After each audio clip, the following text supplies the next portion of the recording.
বিসমিল্লাহির রহমানির রহিম। TM electronics এর পক্ষ থেকে আপনাদের সবাইকে জানাই আন্তরিক শুভেচ্ছা অভিনন্দন।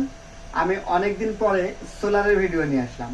অনেকেই জানতে চাচ্ছেন যে বর্তমান বাজারে তো সোলার প্যানেল অ্যাভেলেবল হয়ে গেছে, ডলারের দাম কমে গেছে, তাহলে কি সোলার প্যানেলের দাম কমে নাই? জি হ্যাঁ, কমেছে। 60 টাকা ওয়াটের পলি প্যানেলের দাম বর্তমান 45 টাকা ওয়াট।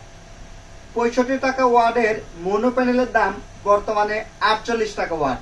যারা সোলার কিনবেন ভাবছেন বা সোলার সেটআপে ব্যবহার করতে চাচ্ছেন, কারেন্টের ফ্যান, লাইট, টিভি, ফ্রিজ সহ এসি, সাবমার্সিবল পাম্প ইত্যাদি, এক কথায় যারা সোলার থেকে বিদ্যুৎ উৎপাদন করতে চান তারা কিন্তু আমাদের এই সোলারগুলো নিতে পারেন। এবং আমাদের কাছে মাইক্রোটেকের সোলার আইপিএস আছে 1435, 1235, সেগুলো নিয়ে আপনারা সোলার থেকেই বিদ্যুৎ উৎপাদন করে বাসা বাড়ি, অফিস, ব্যবসা প্রতিষ্ঠানে ব্যবহার করতে পারেন। যারা সোলার এবং সোলার আইপিএস খুঁজছেন তারা অবশ্যই ডিসক্রিপশন দেওয়া নাম্বারে ফোন করবেন। আল্লাহ হাফেজ।